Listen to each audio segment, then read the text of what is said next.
Good afternoon, everybody. Good afternoon, Anthony. Good afternoon, Ismael. Good afternoon, Gloria. We've seen a long list of some of you that are joining from Africa, from Southeast Asia, also with questions, from Brazil, from Eastern Europe, and couples of guys from the developed world as well. We're going to give ourselves 5 minutes so that everybody can join us during this talk that will last for another hour, and we hope that you will enjoy it very much. So 5 to 10 minutes, we're going to be waiting for other guests to join us. Thank you for making the time today, and we're going to get back to you.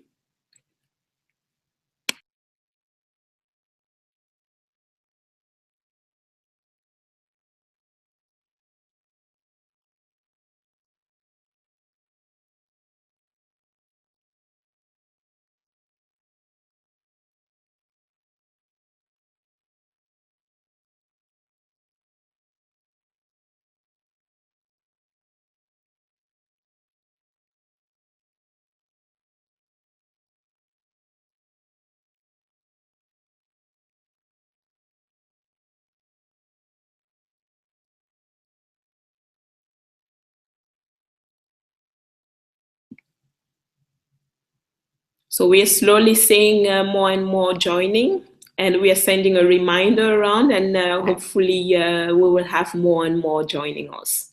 So hang in there, we're still with you.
Two more minutes to go, and we should all start discussing this very interesting topic of what healthcare financing is and payment models that are existing on the market for emerging countries when it comes to healthcare.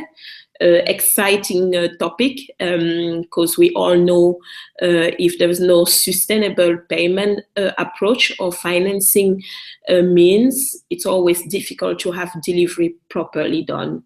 Within the MEDx team, we've investigated for quite some time this topic, which is also the core of our solution. But we'll come back to that in a bit.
All right, let's just get started. What a pleasure having many of you connected today. In my normal routine as the founder and CEO of this digital hospital company and startup, I normally on a Saturday go sporting and then go to the market and later spend some time with family. Super excited, and I was excited already when I was sporting this morning to know that this extended family will join me for this discussion, because this is something that we are passionate about within the team of MEDx Care, and we are super excited to start sharing the knowledge we've been accumulating for the last 3 years with you, and we hope that you're going to take this story beyond the border and beyond yourself and share it with other people. Now, well, what can I say? Thanks once more. Let's get started. So before we actually go into the topic, I would love to highlight that the live streaming is having a bit of an issue in terms of visual. We've noticed it. We're working on the background around that. So you will notice that the view is on a 360 degrees view, which is pretty fun as well. If you start playing, if you're watching the webinar on your phone, you start playing with the phone, you will see that the whole PowerPoint is visible as much as you turn around with your phone. And that's really fun and pretty interactive. So give it a try, but don't stop yourself from listening to the story. So we hope, and we're working on making sure that the full PowerPoint will be visible sometime during the presentation. So 2 months ago, actually, we started this journey of a webinar. I would say it was a newly version launched of webinar where MEDx is on the drive of sharing the story it's been going through as a company, but also as observation of the market when it comes to emerging countries. Because when we hear healthcare, innovative healthcare, many are really busy in the developed world, but many are also busy in the emerging countries. We took it as a personal challenge and as a personal drive to take you through the journey and of hearing the story of the emerging country, of understanding what's going on over there and what is not going on. So 2 months ago, we started with this webinar about the digital hospital and its power in the emerging countries, where we highlighted a lot of the activities that are going on in the e-health and in the digital health space. If you remember well, and you can always get back to our YouTube channel to see all how great the landscape is starting to look like, from having solution in the financing space to modern SMS models towards dermatology issues being dealt with technology. One of the critical things we realized, though, is that the connection between all those elements are still missing. And this is again where MEDx Care kicks in, because after observing the issues that emerging countries are suffering from, let me remind you what those 5 issues are. So one is about human resources, having enough doctors and nurses. We are at the number of 2 for 10,000 people today, and that's ridiculous because the World Health Organization recommends 2.3 for 1,000. You can imagine how big the gap is and how many people cannot get access to quality or to even healthcare because there's no human power to be able to support them. The second topic that is an issue in emerging countries is care financing, which is a topic we will address deeply today. I'm going to come back deeper into that topic later after this slide. Then we have the problem of care knowledge.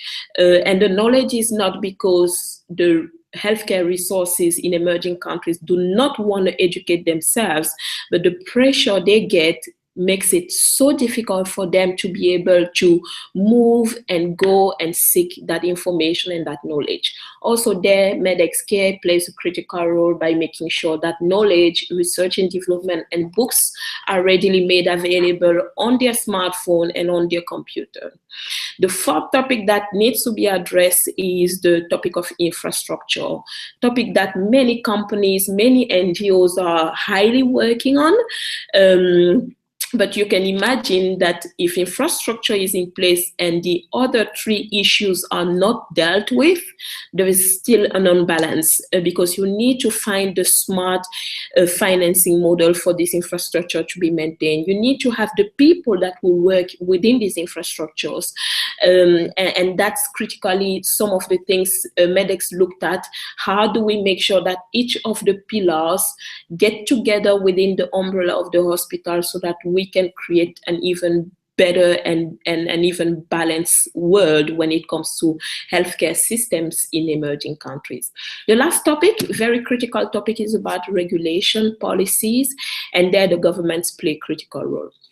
So again, backstory, during our webinar of the digital hospital, we addressed all of this. So let's move now to the core topic of today, with its title being Payer 2.0 and its impact on the emerging countries. Now, out of the 5 problems I just highlighted, one, and I would say the core, is about how do we sustainably fund healthcare systems in emerging countries so that delivery is done in a very great way, so that there is less people dying, so that we have doctors that have enough means to do their work as they should do it. That's what we're gonna address today. Ultimately, what it means is that we wish that all of you connected will learn a little more about the ecosystem of healthcare financing in emerging countries. We wish that by the end of this webinar that you understand its structure, the impact on care delivery. On the third point, that you understand what the innovative players, and we've listed couples of them for you, including MEDx Care, obviously, but there is competition, there are lots of youngsters doing amazing stuff out there that we want to share with each of you. And the last point will be really digging into what MEDx Care has put in place, not only conceptually, but also tangibly, to facilitate this whole care financing model for the emerging countries. So,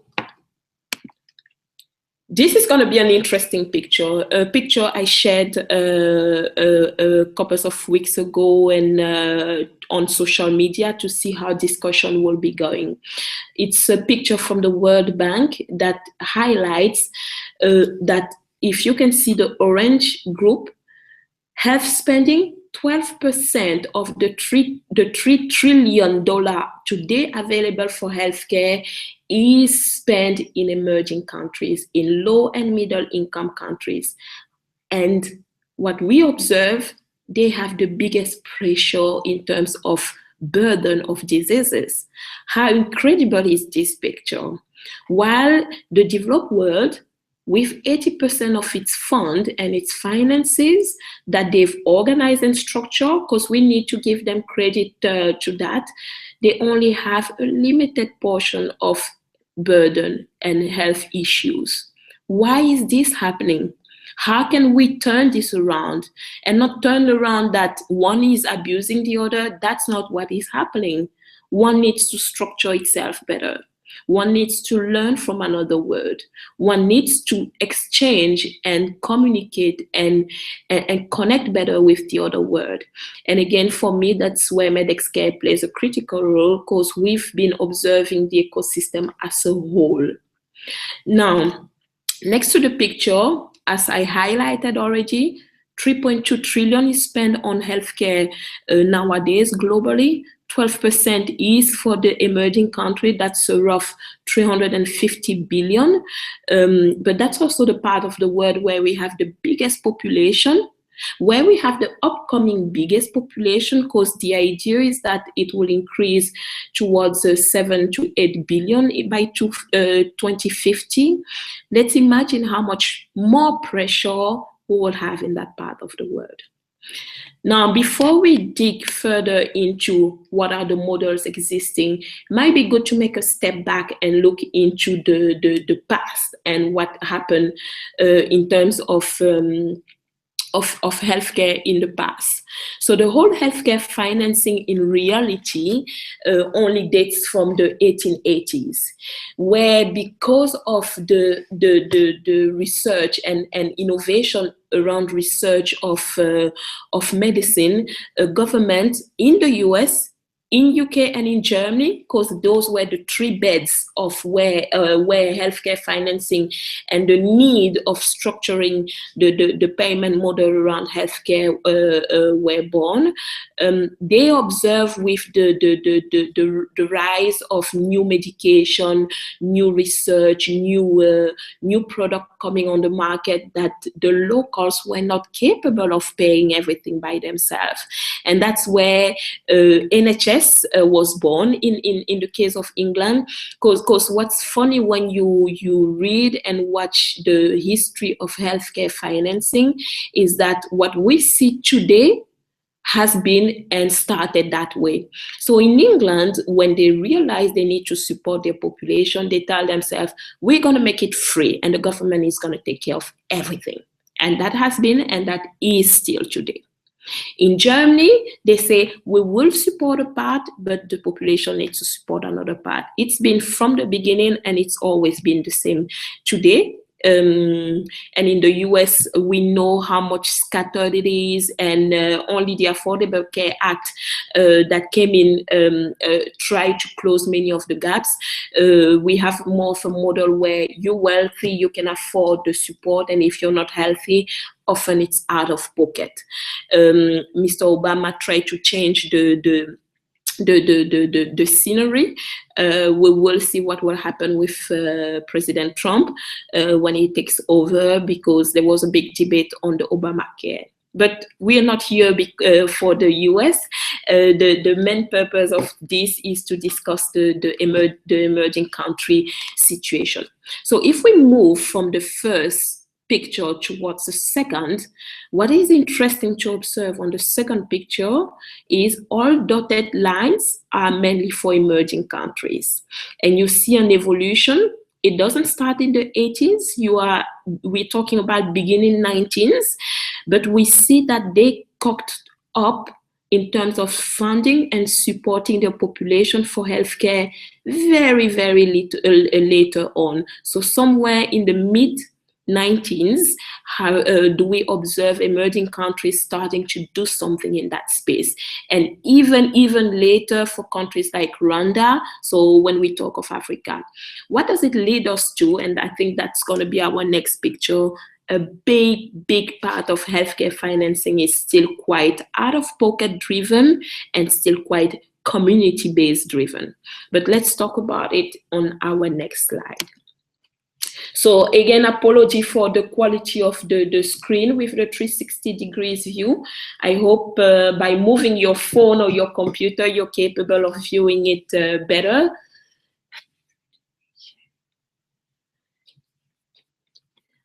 I'm gonna do the resharing because I've just been signaled that it might help in improving the quality.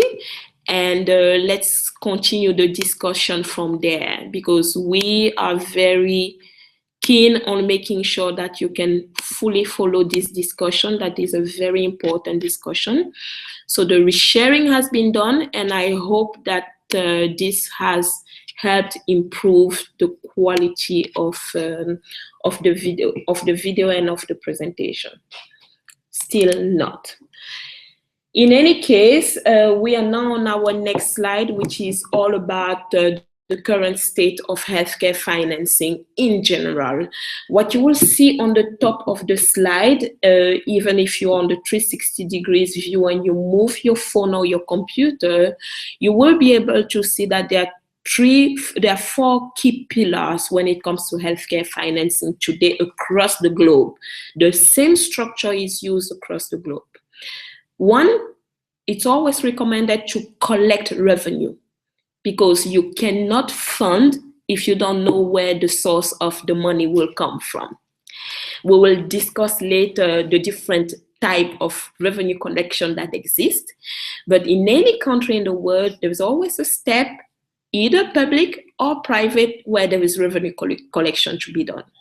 From the revenue collection, you move into the risk pooling approach. And the risk pooling approach is more about sharing the revenue that is initially collected in a very fair way. Fair in terms of, because once you have the revenue, you need to make sure that the quality of delivery is against a certain standard. But who has the right quality delivery? How do we define which route is the best in terms of quality of delivery, or quality delivery, and who therefore should have the fund for that? The risk pooling space, which is the space you see after the revenue collection, if you see my cursor moving, is that reallocation of the collected revenue towards a kind of scheme. And that scheme, again, is defined by the authority. That scheme can be, as you see, it's called RAP today. It's the allocation of the money for purchasing the necessary stuff so that the delivery, or let's say the service provision of healthcare, is properly done, both from a public or from a private sector point of view. Now, a little complex picture, but bear with me. Let's move a bit downward. So from a revenue collection, there are many ways to collect revenues, as I highlighted earlier. It can be collected through taxes, through public charges, through grants, through loans, through support from donors, but also through communities, and highly through out-of-pocket. And we'll later discuss what the out-of-pocket means for emerging countries versus what is happening in the developed world. So if we stick still with the revenue collection, because after a lot of study, we realized that that is critically where a big part of the issue sits.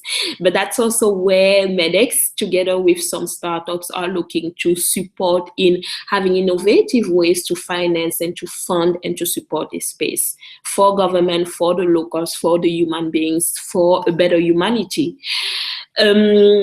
Ultimately, on the public sector, if you watch and you see the PowerPoint, today, emerging countries allocate 18% of the collected revenue towards, there is only 80% that is collected by the emerging countries for that space. But be careful, the 18% still needs to be split between infrastructure activities, meaning roads and buildings. The 18% still is meant, so you can imagine all the other stuff that needs to be done. And out of those 18% should also come healthcare. Today, in the developed world, they collect around 40 to 45% of their GDP to be pushed into public activities. And in those 40-45%, there's also the fund made available for healthcare. And let's not ignore the fact that the GDP size of the developed world versus what we see in the developing countries, the difference is just tremendous. So from that perspective, we have healthcare suffering a lot, because in emerging countries, there's so much that still needs to be done in education, in poverty alleviation, before healthcare can come. And that puts an extreme pressure on many of those countries. I'm not going to talk about corruption. I'm not going to talk about tax evasion, which is a statement. I will share something that happened on social media because I shared this topic in couples of groups, and we had extensive discussion where everybody was very vocal on, why don't you look into the corruption space? Why don't you look into the tax evasion space? And they are all valuable areas to look into, but those need structural fixing. Now, if we move from public, where there is already tremendous pressure because of the limited amount collected, plus all the complexity of the public sector ecosystem, we go into the private sector. So grants come, loans come, we should have private insurance. What we observe today is, compared to the developed world, almost 72% of the revenue needs to be generated in the private sector. And out of those 72%, 90% is out of pocket. We're talking about a part of the world that is quite poor, struggling to have a job, and they need to get out of their pocket roughly 70% of what is needed in order to finance their healthcare, to stay alive, to stay healthy. How the inequality is just incredible. And this is again where we need to all commonly work in order to make a difference. Because as soon as this part is a little better organized, we strongly believe within MEDx that a lot of changes can happen across the end-to-end process. Now we're going to move forward into, I talked about the discussion that took place online. I thought I was going to share a little bit about that. So once I made the post online about how scary the 12% of spending is allocated to emerging countries versus 80% of the burden, I had Wayne that came to me based in the US and said, well, be careful, in the US we still see this inequity. The poor still suffer from not getting the proper and the quality healthcare. But I mean, it's fair, that comment coming from the US, because again, the model is built that way. Then we had the medicals that is based in Brazil, so also very linked to this topic, and where this topic is much more important. That came up with a comment about corruption, about how much the world would be different if people just wanted to do what needed to be done. It's from personal experience that he's making that statement. I think Sergio was also from Brazil, and same comment he made. If you go in the Innovation for Health group within LinkedIn, you should be able to find this discussion that is still ongoing. The last one from Laurent Perlin was an interesting one, because he's the one that came up with the $1 trillion or euro that is always evading for many of those countries and not redistributed properly. How much can we look in that space in order to support what's going on in healthcare and in order to support better healthcare? We will continue the discussion. Don't hesitate to join that discussion whenever needed, because I think we will need all brains to ultimately get to the right solution. Why this topic today? Why do we need to look into doing it differently, I would say? Because what we've done up until now, at least in emerging countries, it's not getting us yet to the full healthy organization. The developed world has done a tremendous job in getting where they are. But yes, look, it is a right everyone should have access to healthcare. We also all probably heard about the Sustainable Development Goals that has been launched by the World Health Organization, and good health and well-being is one of the critical ones. By 2030, they want to be able to get to the best of healthcare. Couples of countries are doing great here. I think Rwanda is showing an amazing progress. I still believe Brazil has done tremendously well as well. Yes, there were some statements that were made coming from the government, but still, if we compare MEDx having done the studying, we realize that, yeah, ultimately they're not doing too bad. Couples of countries in Southeast Asia are also improving. We're just not there yet, and we all need to find innovative ways to be able to support on those SDGs. So now moving forward into the actual solution that MEDx and some others are bringing to market. I hope some of you have a better visibility now of the screen. In any case, we definitely will send you the PowerPoint afterwards, and the story will be made available at least vocally, and we'll see how we can support in making sure that you get the right picture and that some of your questions are answered at the end of the presentation.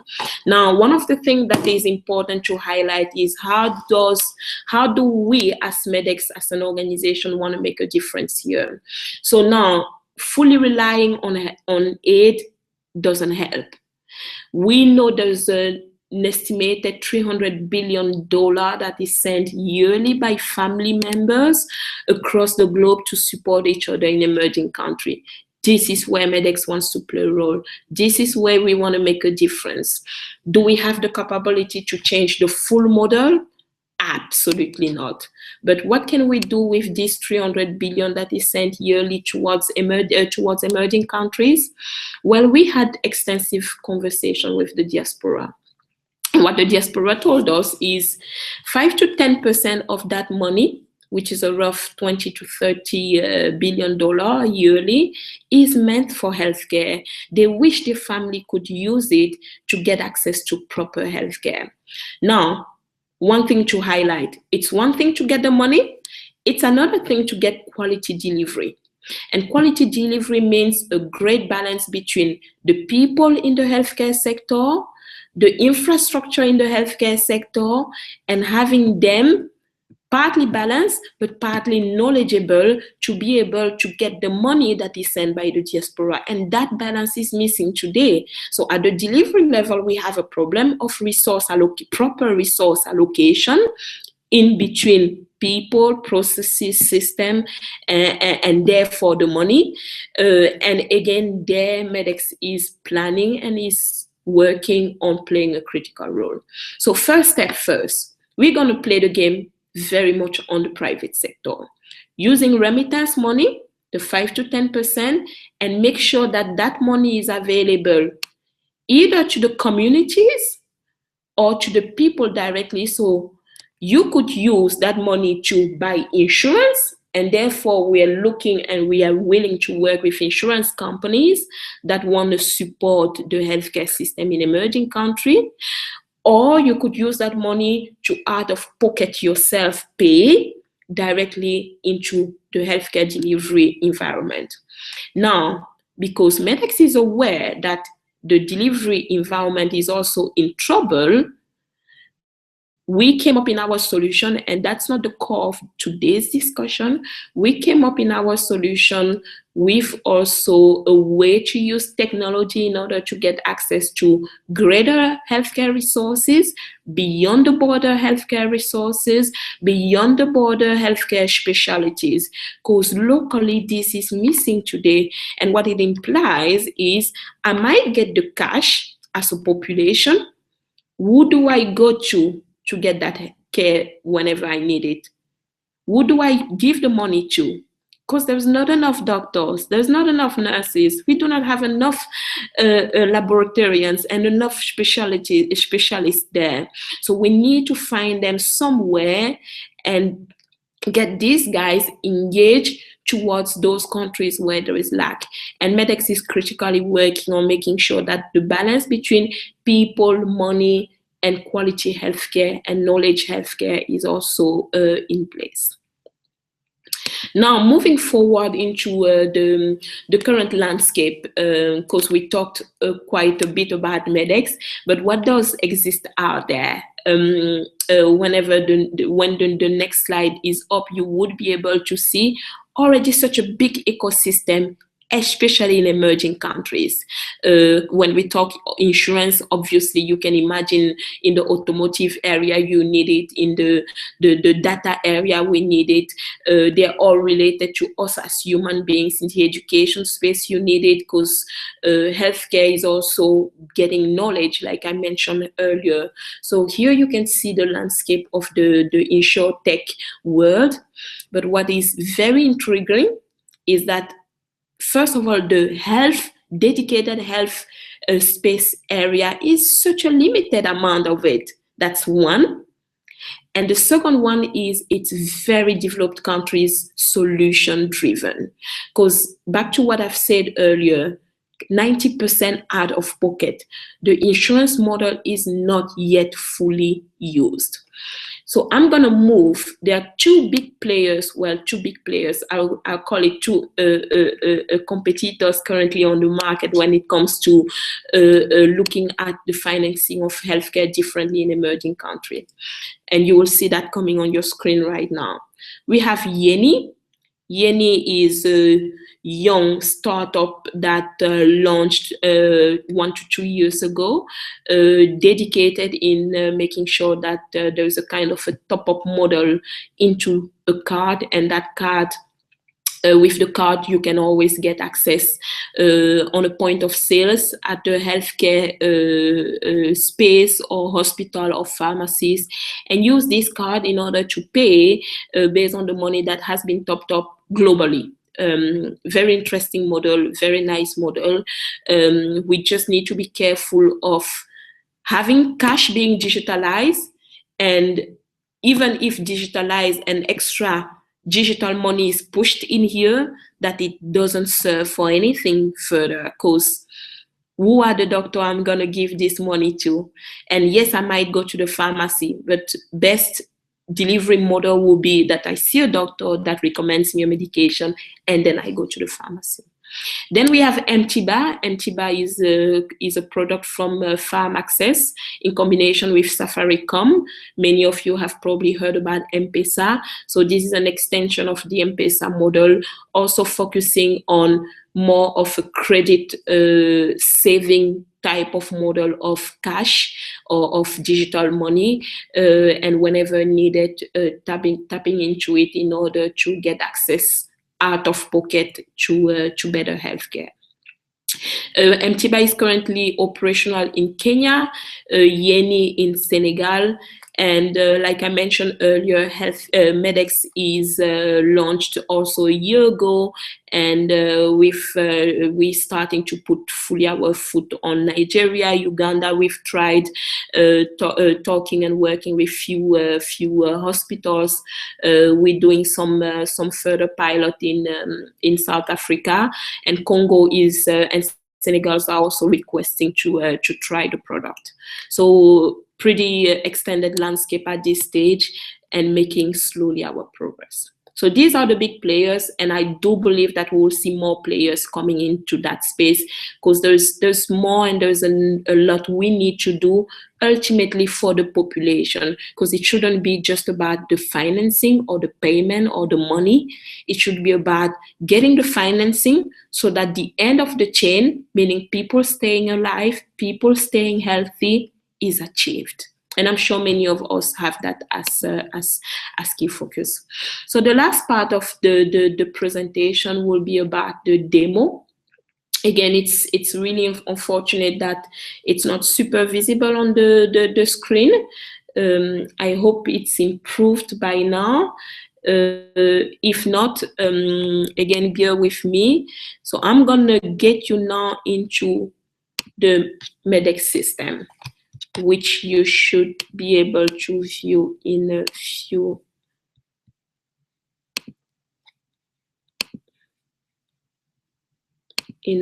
minutes. Let me share our MEDx platform screen. Yes, it's up now. 2 to 3 minutes demo, because I'm not going to take you through the full platform.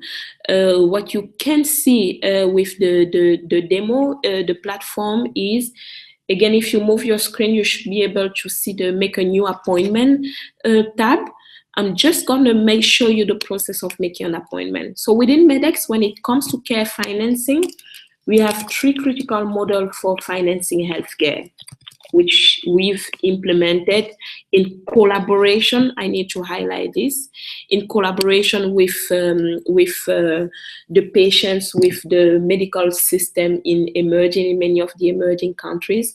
We came up with this easy 3-step or 3-model approach in order to finance healthcare.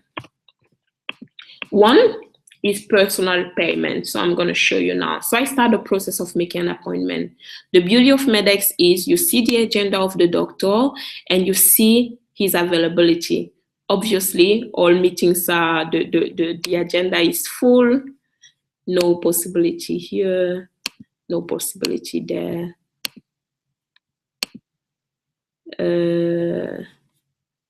Okay. So give me 1 second. What you can see is, okay. So the appointment is already booked, but what I want to show you is you could, once you've chosen the time availability of a doctor, there's no time indication. So we have 3 simple models where you could make an appointment with a doctor. You can request yourself to pay by credit card, where we're talking about the top layer of the population that is capable of affording this appointment by themselves. The second approach will be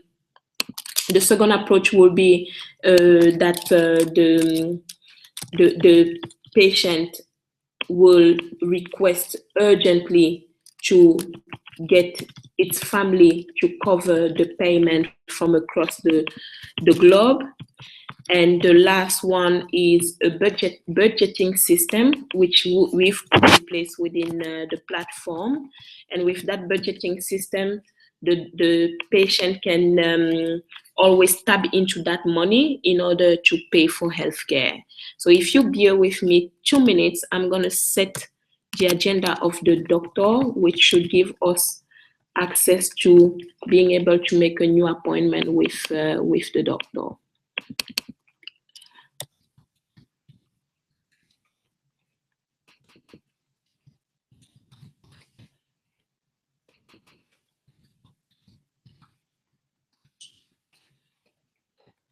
No. So this is not working.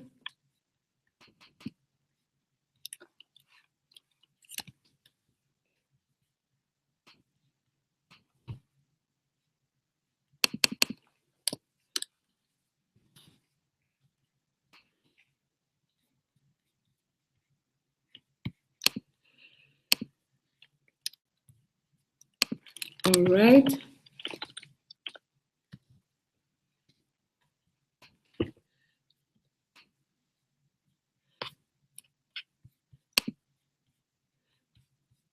So unfortunately, we cannot make an appointment now.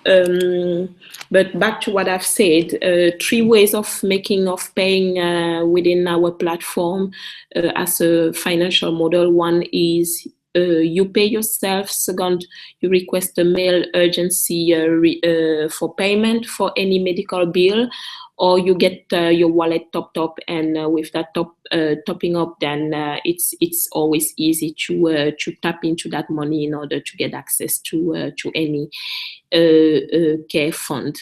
Not such a different model from the Yeni model, but in reality, we go beyond the Yeni model because we believe it shouldn't only be about care financing. It should look beyond and incorporate for a better balance the delivery model, which we do with our system.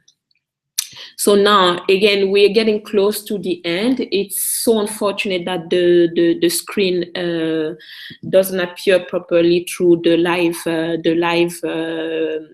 presentation on YouTube. We're gonna move into the question space now.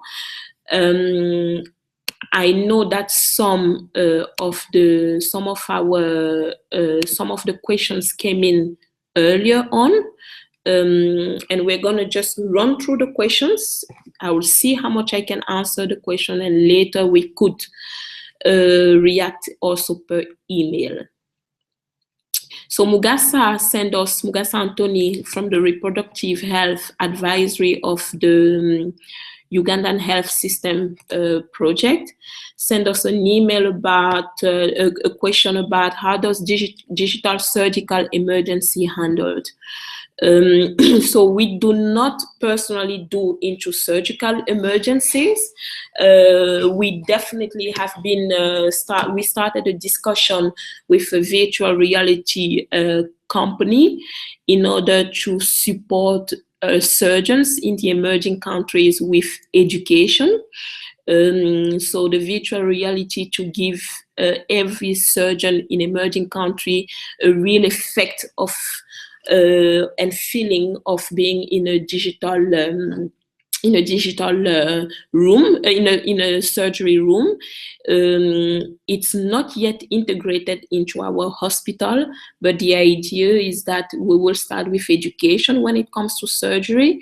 We do have a plan when it comes to tertiary care, but that plan we are not gonna present it yet, but be aware and stay connected with us because we will soon and shortly talk about it once we've finalized all the processes and discuss all the agreements. Then there is the next question, which came from Gloria again. Gloria is working for the Stroke Care International company that focuses on stroke and nursing. Her question is, how can her organization benefit or contribute to this platform? So regarding this question, which is more of a partnership question for us within MEDx, we're going to reach out to you, Gloria, with where we're going to explain further what can and what will be done in terms of partnership. We have copies of solutions there.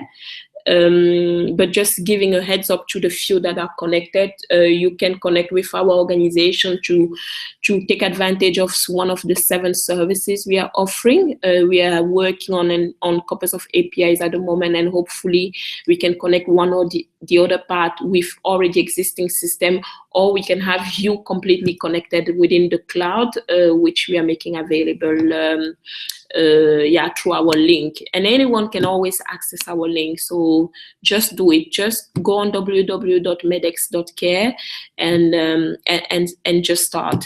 But Gloria, we definitely are reaching out to you.